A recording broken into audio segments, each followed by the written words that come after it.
Bauru, nos estúdios da Pureza Filmes, que tem também estúdios em São Paulo, Rio de Janeiro, no Dual Coworking, aqui no centro do estado de São Paulo, conversando com meu amigo Padre Beto. Padre, Deus existe?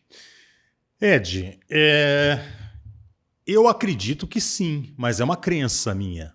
Eu não tenho certeza que Deus existe. Mas eu tenho uma intuição que ele exista sim. Mas não dessa forma como as religiões cristãs, pelo menos, pregam. Eu não acredito num Deus pessoa, mas eu acredito num ser superior que é muito inacreditável, imenso demais para a razão humana compreendê-lo. Tá. Eu sempre tive essa dúvida e sempre foi colocado porque na Bíblia está lá imagens, Deus fez o homem à sua imagem e semelhança. E eu sempre tive dificuldade de entender Deus dessa forma. Porque, para mim, quando é colocado como uma energia que rege a terra, as forças da natureza, ou uma energia positiva, né? Eu consigo compreender e acreditar. Quando é colocado que é uma pessoa como eu, assim, mas só que tem superpoderes, eu tenho grande dificuldade de acreditar. Então, essa explicação que o senhor está me dando é muito melhor. Sim. Olha, eu vou ser bem sincero com você, e eu sempre sou sincero, tá? Eu nunca vou representar um papel na sua frente. Uhum. Eu acredito profundamente que a sintonia com Deus pode existir, sim, mas é uma sintonia que ultrapassa a razão humana. É uma sintonia de vivência.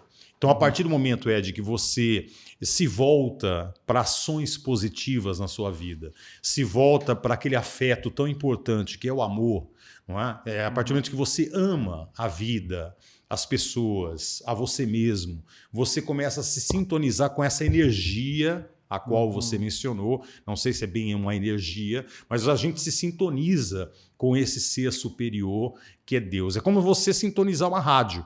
Não é? Eu tenho que entrar ali no megahertz certinho. Não é? E o megahertz certinho para você se sintonizar com Deus é esse afeto que nós temos, que é o amor. Entendi.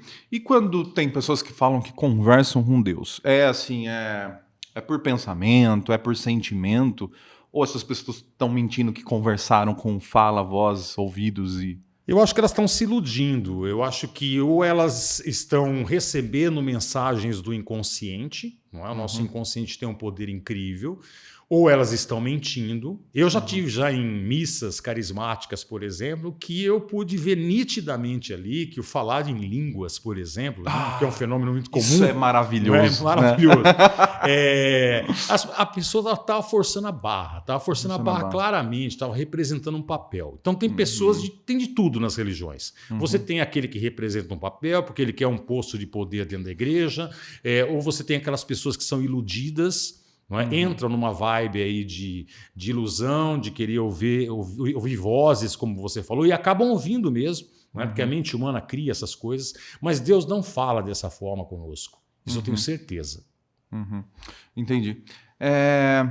Então, assim, quando a gente engloba Deus, falando assim que Deus é um sentimento, então a gente cai naquilo que Deus é amor.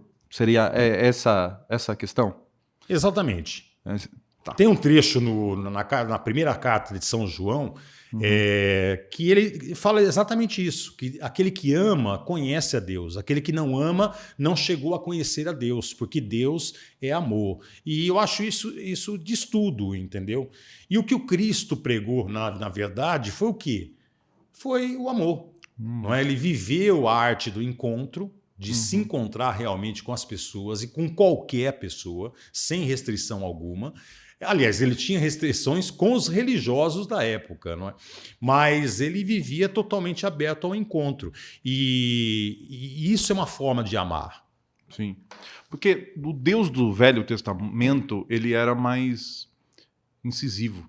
Assim, surgia a todo momento e alterava a vida das pessoas, operava milagres, maldições, matava muita gente, né? Era terrível. Matava muita gente, assim. E depois do Novo Testamento já é Jesus, né?